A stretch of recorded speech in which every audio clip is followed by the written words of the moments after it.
দেখছেন কলকাতা টিভি, সঙ্গে রয়েছে আমি স্বর্ণালী। শুরু করছি জেলার সারাদিন। ১৯৭৭ সালে কাশীপুর থেকে প্রথমবার বিধানসভায় পা রাখেন বুদ্ধদেব ভট্টাচার্য। ১৯৮৭ থেকে টানা ২৪ বছর যাদবপুরের বিধায়ক। ২০১১-য় নিজের গড়েই হেরে রাজনীতি থেকে কার্যত সন্ন্যাস গ্রহণ। এরপর শারীরিক অসুস্থতায় গৃহবন্দী হয়ে পড়েন আপাদমস্তক বাঙালি রাজনীতিবিদ বুদ্ধবাবু। ২০২৪-এর ৮ই অগস্ট স্তব্ধ হয়ে গেল বাম রাজনীতির বিপন্ন জাহাজের নাবিকের পথ চলা। রাজনীতিতে রেখে গেলেন সুদীর্ঘ এক বুদ্ধযোগ। পাম অ্যাভিনিউয়ের বাড়ি থেকে শেষবারের মতো বেরিয়ে গিয়েছেন সাদা ধুতি পাঞ্জাবি পরিহিত বুদ্ধদেব ভট্টাচার্য। প্রিয় দুধসাদা অ্যাম্বাসাডারে চড়ে নয়, সববাহী গাড়িতে শায়িত অবস্থায় বের হলেন। মহাকরণ বিধানসভা দাপিয়ে বেড়ানো বুদ্ধবাবু চলে গেলেন। বাম রাজনীতিতে রয়ে গেল বুদ্ধ যুগ। সে যুগ বর্ণময় এবং বিতর্কিতও। ১৯৭৭ সাল থেকে বিধানসভা মহাকরণে পথ চলা শুরু। টানা ১১ বছরের মুখ্যমন্ত্রী বুদ্ধদেব ভট্টাচার্য। কিন্তু শোনা যায় চোরেদের ক্যাবিনেটে থাকব না বলে মন্ত্রিসভা থেকে বেরিয়ে গিয়েছিলেন এই বুদ্ধবাবুই। সে ৯ দশকের কথা। ১৯৯৩ সালে তৎকালীন জ্যোতি বসুর মন্ত্রিসভা থেকে পদত্যাগ করেন বুদ্ধদেব ভট্টাচার্য। মহাকরণের লালবাড়ির অন্দরে তখন জোর শোরগোল। কান পাতলেই শোনা যায় চোরেদের মন্ত্রিসভায় থাকবেন না বলেই নাকি বেরিয়ে যান বুদ্ধবাবু। যদিও তিনি ওই কথা আদতে বলেছিলেন কিনা তা নিয়ে রয়েছে প্রচুর বিতর্ক। যদিও প্রকাশ্যে ওই কথা বলেননি জ্যোতি বসুর প্রিয়পাত্র বুদ্ধ। পাশাপাশি আলিমুদ্দিন স্ট্রিটের তরফেও ওই বুদ্ধ কথা স্বীকার করে নেওয়া হয়নি। প্রায় ৩ দশক পর বুদ্ধদেবের সন্তান সুচেতনের দাবি, তাঁর বাবা কোনোদিনই চোরেদের ক্যাবিনেটে থাকবেন না ওই কথা বলেননি। সেদিনের জ্যোতি বসুর ক্যাবিনেটের অনেকেরই জীবন প্রদীপ নিভে গিয়েছে। এদিন জীবনযুদ্ধে দাঁড়ি টেনেছেন বুদ্ধদেব ভট্টাচার্য। ফলে মহাকরণের অন্দর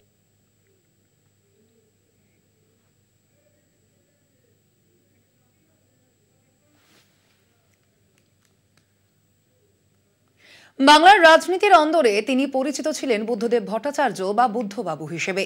সাদা ধুতি পাঞ্জাবিতে সেই বাবু শ্রেণীর আভিজাত্য কোথায় যেন তাকে আম আদমি থেকে আলাদা করে রেখেছিল চিরকালই। তবুও মানুষ বুদ্ধদেব ভট্টাচার্যের সংস্পর্শে যারা এসেছেন তারা জানেন এই আভিজাত্যের আড়ালে লুকিয়ে ছিল অমায়িক জনদরদী এক নেতা। কমিউনিস্ট নেতা বুদ্ধদেব ভট্টাচার্যকে গায়ত্রী মন্ত্র পড়তে দেখেছিলেন জয়নগরের কুলতলির রামকৃষ্ণ আশ্রমের আশ্রমিকরা। একবার কুলতলি থেকে ফেরার পথে নিমপিঠের রামকৃষ্ণ আশ্রমে নামেন বুদ্ধদেব বাবু। আর সেখানেই প্রণাম শেষে গায়ত্রী মন্ত্র পাঠ করেছিলেন তিনি। কমিউনিস্ট নেতার গায়ত্রী মন্ত্র পাঠের সেই ব্যতিক্রমী মুহূর্তের সাক্ষী ছিলেন আশ্রমের মহারাজরা। রাজ্যের প্রাক্তন মুখ্যমন্ত্রীর প্রয়াণের খবর জানেন নদিয়ার ফুলিয়ার তাঁত শিল্পীরাও। মুখ্যমন্ত্রীর দায়িত্ব নেওয়ার পর বাংলার হস্তচালিত তাঁতের জন্য ভেষজ উপায়ে সুতো রং করার কারখানার উদ্বোধন করেছিলেন বুদ্ধদেব ভট্টাচার্য। নদিয়ার শান্তিপুরের ফুলিয়ায় ওই কারখানা ছিল রাজ্যের প্রথম সুতো রঙের কারখানা। কালের নিয়মে সেই কারখানা, উদ্বোধনের ফলক সবই হারাতে বসেছে। বাংলার তাঁত শ্রমিকদের জন্য এই অভিনব কাজ আজও মনে রেখেছেন ফুলিয়ার তাঁত শিল্পীরা। ফুলিয়ার মতো ঘাটালের বাসিন্দাদের স্মৃতিতেও আজ জলজল করছেন বুদ্ধদেব ভট্টাচার্য। শালবনীতে জিন্দাল কারখানা থেকে শুরু করে কেশপুরের সুকুমার সেনগুপ্ত মহাবিদ্যালয় উদ্বোধনী অনুষ্ঠানে গিয়েছিলেন তৎকালীন মুখ্যমন্ত্রী বুদ্ধদেব ভট্টাচার্য। তাঁর কাছে চন্দ্রকোনা ও ঘাটালের জন্য বেশ কিছু আবেদন করেছিলেন তৎকালীন বাম বিধায়ক গুরুপদ দত্ত। চন্দ্রকোনার বেশ কয়েকটি মঠ মন্দিরের ইকোলজিক্যাল ডিপার্টমেন্টের মাধ্যমে সংরক্ষণের ব্যবস্থা করেছিলেন তৎকালীন মুখ্যমন্ত্রী। চির ঘুমের দেশে পাড়ি দিয়েছেন প্রাক্তন মুখ্যমন্ত্রী বুদ্ধদেব ভট্টাচার্য। মৃত্যুর খবরে চোখ ছলছল একদা সতীর্থ বিধায়কের। জগদ্দল বিধানসভার প্রাক্তন বিধায়ক হরিপদ বিশ্বাস ১৯৯৮ সাল থেকে রাজ্য বিধানসভার সদস্য ছিলেন। বুদ্ধবাবু যখন রাজ্যের মুখ্যমন্ত্রী তখন হরিপদ বিশ্বাস ছিলেন বিধায়ক। বুদ্ধবাবুর প্রয়াণের খবর পেয়ে চোখের জল ধরে রাখতে পারেননি তাঁর সতীর্থ বিধায়ক। বুদ্ধবাবু পুরুলিয়াতে গেলেই ডাক পড়ত কালীপদর। দীর্ঘ মেনু দেখাতে বলতেন বুদ্ধদেব বাবু, তবে খেতে ভালোবাসতেন ঘরোয়া রান্না। আর ঘন ঘন বিনা চিনির লিকার চা। পুরুলিয়া সার্কিট হাউসে দীর্ঘ 22 বছর ধরে কেয়ারটেকার কাম রান্নার দায়িত্বে ছিলেন বাইকাটা গ্রামের কালীপদ মাঝি। কর্মজীবনে বহুবার প্রাক্তন মুখ্যমন্ত্রী বুদ্ধদেব ভট্টাচার্যের সান্নিধ্য পেয়েছেন তিনি। কালীপদর হাতের ছোট মাছ ও কুমড়ো ফুলের রান্না খুব পছন্দ করতেন প্রাক্তন মুখ্যমন্ত্রী। শিল্প শ্রমিকদের প্রতি তৎকালীন মুখ্যমন্ত্রীর ছিল উদার মনোভাব। সেই উদারতাই আজ যেন নতুন করে মনে করছেন আলিপুরদুয়ারের চা বাগানের কর্মীরা। বন্ধ চা বাগানে ফাউলাই ভাতা চালু করেছিলেন তিনি। প্রথমে দেওয়া হতো 500 টাকা, এরপর দেওয়া হতো 1500 টাকা। যদিও এখনো ফাউলাই রয়ে গিয়েছে 1500 টাকাতেই। তার আমলে তারা ভালো ছিলেন বলে দাবি বাগান কর্মীদের। বুদ্ধবাবুর মৃত্যু তাঁদের কাছে আত্মীয় বিয়োগের শামিল। কলকাতা টিভি। বাংলার রাজনীতিতে ব্র্যান্ড বুদ্ধের অবসান। রাজনীতির সঙ্গে প্রত্যক্ষ বা পরোক্ষভাবে যুক্তদের মুখে মুখে ঘুরছে মানুষ বুদ্ধদেব ভট্টাচার্যের গল্প। শান্তিনিকেতনবাসী আজও মনে রেখেছেন মাস্টারমশাইয়ের অনুগত ছাত্র বুদ্ধদেব ভট্টাচার্যকে। সালটা 2005।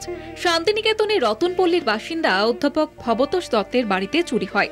ভবতোষ বাবু ছিলেন বুদ্ধদেব ভট্টাচার্যের বাংলার শিক্ষক। রবীন্দ্র পদক সহ একাধিক সামগ্রী খুইয়ে শান্তিনিকেতন ফাঁড়িতে অভিযোগ জানান ভবতোষ বাবু। গতানুগতিক পদ্ধতিতে শুরু হয় পুলিশি তদন্ত। তদন্তের অগ্রগতি খুব একটা খুশি করতে পারেনি ভবতোষ দত্তকে। ছাত্রকে ফোন করেন ভবতোষ বাবু। তাঁর ছাত্র আর কেউ নন, তৎকালীন বাংলার মুখ্যমন্ত্রী বুদ্ধদেব ভট্টাচার্য। মাস্টার মশাইয়ের এক ফোনেই বুদ্ধবাবুর নির্দেশে শান্তিনিকেতন ছুটে যান রাজ্য পুলিশের ডিজি। গতি পায় ভবতোষ বাবুর বাড়িতে চুরির তদন্ত।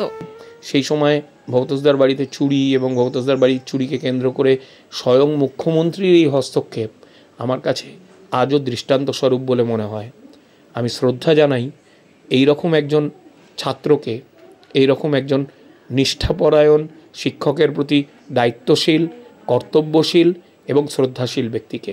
শুধু পরিচিত মাস্টার মশাইয়ের পাশেই যে থেকেছেন বুদ্ধবাবু এমন নয়। শান্তিনিকেতনে নোবেল চুরির তদন্তে সিবিআই হস্তক্ষেপের দাবি ছিল তার। বলছেন বিশ্বভারতীর কর্মীরাই গুরুর প্রতি যে কৃতজ্ঞতা, সেটা আমি নমস্য ব্যক্তি আমাদের বুদ্ধদেব ভট্টাচার্য, যে গুরুদেবের বিপদ হয়েছে উনি ছুটে এসেছিলেন। এই ঘটনাটা আজ আমরা মনে আছি। এক মাথা সাদা চুল, ধপধপে সাদা ধুতি, পাঞ্জাবি আর চোখে চশমা, ব্যক্তিত্বে পোশাকে যেন মাস্টার মশাই ভবতোষ দত্তকেই অনুসরণ করতেন বুদ্ধবাবু। মুখ্যমন্ত্রী হওয়ার পর মাস্টার মশাইকে ভোলেননি ছাত্র বুদ্ধদেব ভট্টাচার্য। তাঁর সেই অমায়িক ব্যবহারই আজও মনে রেখেছেন শান্তিনিকেতনবাসী। বীরভূম থেকে মনা বীরবংশী রিপোর্ট, কলকাতা টিভি। জেলার সারাদিনে এখন সময় একটা ছোট্ট বিরতির। ফিরছি বিরতির পর, সঙ্গে থাকুন। ফিরে এলাম বিরতির পর জেলার সারাদিন নিয়ে। 2000 থেকে 2011 টানা 11 বছর মুখ্যমন্ত্রী ছিলেন বুদ্ধদেব ভট্টাচার্য এবং এই নামের সঙ্গেই কিন্তু রাজ্যে যে পালাবদলের ইতিহাস, সেই ইতিহাসের মধ্যেই নন্দীগ্রাম এবং সিঙ্গুর আন্দোলন ওতপ্রোতভাবে জড়িত। আমরা ঠিক আজকের দিনেই কিন্তু জেনে নেব যে সিঙ্গুর থেকে রয়েছেন আমাদের প্রতিনিধি পাপ্পু সাঁতরা এবং অন্যদিকে নন্দীগ্রাম থেকে রয়েছেন আমাদের আরও এক প্রতিনিধি সৌম্যজিৎ চট্টোপাধ্যায়।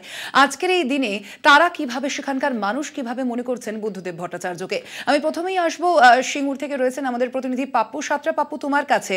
আমরা দেখেছি সিঙ্গুর আন্দোলন কিন্তু রাজ্যের যে পালাবদলের ইতিহাস, সেই ইতিহাসে গুরুত্বপূর্ণ একটা জায়গায় রয়েছে এবং তার পাশাপাশি কৃষক আন্দোলনকেও কিন্তু মাথাচাড়া দিতে দেখেছিলাম সেই সময় আমরা। সেক্ষেত্রে আজকের এই দিনে বুদ্ধদেব ভট্টাচার্যের এই প্রয়াত আজ হয়েছেন তিনি, এই প্রয়াণ দিবসে কি বলছেন সেখানকার সাধারণ মানুষ? একেবারেই দেখো স্বর্ণালী, যে বুদ্ধদেব ভট্টাচার্য যে প্রয়াণ হয়েছে, সেই প্রয়াণ ঘটায় কিন্তু সিঙ্গুরের সাধারণ মানুষ শুধু নয়, রাজনৈতিক মহলের মানুষ তারাও কিন্তু একটা স্তোক্তব্য, যেহেতু একটা পোরখা রাজনীতি তিনি, তাদের বক্তব্য যেটা, তিনি কিন্তু বুদ্ধদেব ভট্টাচার্য তিনি মানুষ হিসেবে কিন্তু খুবই ভালো মানুষ ছিলেন, কিন্তু তার নীতি এবং যে দলের যে নীতি ছিল তার বিরোধিতা কিন্তু করেছেন। একদিকে যেমন এই প্রসঙ্গ শাসক দলের পক্ষ থেকে যেরকম আসছে, যারা রাজনীতি করেন, যারা ইচ্ছুক চাষি, তারা কিন্তু দাবি করছে করছেন যে সিঙ্গুরের যে পরিকল্পনা করেছিলেন বুদ্ধদেব ভট্টাচার্য, তা কিন্তু একদম একটা সঠিক পদক্ষেপ গ্রহণ করেছিলেন, যাতে কিন্তু একটা শিল্প বিপ্লব ঘটতো, সিঙ্গুরের যে অর্থনৈতিক ব্যবস্থা তা কিন্তু উন্নত হতো, সিঙ্গুরের সাথে সাথে গোটা রাজ্যেরই কিন্তু একটা অর্থনৈতিক ব্যবস্থা ঘুরে দাঁড়াতো। কিন্তু অন্যদিকে কিন্তু আবার যদি আমরা দেখি, যারা অনিচ্ছুক চাষি, যারা জমি দিতে চাননি, তারা কিন্তু এখন তারা কিন্তু যে বক্তব্য রাখছেন, তারা কিন্তু কখনোই তারা শিল্পের বিরুদ্ধে ছিল না। তারা ছিল যে উর্বর জমিতে যে ফসল হতো সেই জমিটুকু বাদ দিয়ে অন্য বাকি একরের জমিটায় কার শিল্প হতে, তারা কখনোই শিল্প বিরোধী ছিলেন না। কিন্তু তারা কিন্তু এর সাথেও আরেকটা কথা বলছেন যে বুদ্ধদেব ভট্টাচার্য সরকারে থাকাকালীন তারা যদি অনিচ্ছুক চাষিদের সাথে যদি বৈঠক করতেন, তাদের সাথে কথা বলতেন, হয়তো কোনো একটা সমাধান সূত্র মিলতো। কিন্তু তা না করে তিনি একেবারে বল প্রয়োগ করে এই চেষ্টা করেছিলেন কারখানায়, সেই কারখানা কিন্তু বন্ধ হয়ে যায় এবং তার জন্যই আন্দোলন তৈরি হয়েছিল। পাশাপাশি এই আন্দোলনের সাথে যারা জড়িত ছিলেন, বেচারাম মান্না, তিনিও দাবি করেছেন যে তিনি ব্যক্তিগতভাবে তিনি কিন্তু তাকে শ্রদ্ধা করেন এবং মানেন, যদিও তার নীতির বিরুদ্ধে এবং তার দলগত নীতির বিরুদ্ধে তার বিরুদ্ধে, এবং কতদিন বেঁচে থাকবেন এবং এই বিরোধিতা তারা করে যাবেন। একেবারেই পাপ্পু, তুমি আপাতত আমাদের সঙ্গে থাকো। এবার নজর রাখবো নন্দীগ্রামের দিকে। নন্দীগ্রাম থেকে রয়েছেন আমাদের আরো এক প্রতিনিধি সৌম্যজিৎ চট্টোপাধ্যায়। সৌম্যজিৎ, আমরা জানি যে রাজ্য রাজনীতির যে ইতিহাস বা বলা যায় পালা বদলের যে ইতিহাস, সেই ইতিহাসে কিন্তু নন্দীগ্রাম এবং সিঙ্গুর দুটি পর্যায়। সেক্ষেত্রে আজ রাজ্যের প্রাক্তন মুখ্যমন্ত্রী বুদ্ধদেব ভট্টাচার্যের এই প্রয়াণ দিবসে নন্দীগ্রামের মানুষজন তারা কি বলছেন, সেখানকার যারা রাজনৈতিক নেতৃত্বরা রয়েছেন তারাই বা কি বলছেন? দেখো, আজ বুদ্ধদেব ভট্টাচার্য তিনি প্রয়াত হয়েছেন এবং নন্দীগ্রামের মানুষজন বলছেন যে নন্দীগ্রামে যে কেমিক্যাল হাব তৈরির পরিকল্পনা করেছিলেন প্রাক্তন মুখ্যমন্ত্রী, তা কিন্তু সঠিক ছিল, কিন্তু সেই পরিকল্পনার সঠিক এক্সিকিউশন হয়নি। প্রসঙ্গত বলে রাখি যে নন্দীগ্রামে যখন ভূমি রক্ষা আন্দোলন শুরু হয়, সেই আন্দোলনের মূল ভিত্তিটাই ছিল কিন্তু এই কেমিক্যাল হাব তৈরি। আর এই কেমিক্যাল হাব তৈরিকে ঘিরেই কিন্তু সেখানকার অনিচ্ছুক যারা ভূমিদাতা ছিলেন তাদের সঙ্গে তারা একটা আন্দোলনে যখন নামেন, তখন কিন্তু 2007 সালের 14ই মার্চ পুলিশ কিন্তু সেই আন্দোলনরত কৃষকদের উপর কিন্তু গুলি চালায় এবং সেই গুলিতেই কিন্তু 14 জন প্রাণ হারিয়েছিলেন। এবং যেটা দাবি করা হচ্ছে যে সেই পুলিশের সাথে কিন্তু সিপিএম এর ক্যাডাররাও ছিলেন। এবং এই যে 14 জন প্রাণ হারান, অর্থাৎ এই যে ব্র্যান্ড বুদ্ধদেব ভট্টাচার্য, তার সাদা জামায় কিন্তু রক্তের দাগ লাগে এবং তারপরেই কিন্তু সেখান থেকেই পতন শুরু হয় বামফ্রন্ট সরকারের, এমনটাই কিন্তু মত রাজনীতিবিদদের। অপরদিকে এই যে কেমিক্যাল হাব তৈরির পরিকল্পনা, এই কেমিক্যাল হাব তৈরির পরিকল্পনাটা সঠিক থাকলেও তার সঠিকভাবে এক্সিকিউশন হয়নি, এটাই কিন্তু মনে করছেন নন্দীগ্রামের সাধারণ মানুষ। আপাতত ধন্যবাদ তোমায় সৌম্যজিৎ। আমরা কথা বলছিলাম, আমাদের সঙ্গে দু জায়গা থেকে রয়েছিলেন আমাদের দুই প্রতিনিধি। সিঙ্গুর থেকে ছিলেন আমাদের প্রতিনিধি পাপু সাঁতরা এবং নন্দীগ্রাম থেকে ছিলেন আমাদের প্রতিনিধি সৌম্যজিৎ চট্টোপাধ্যায়। ধন্যবাদ তোমাদের দুজনকেই।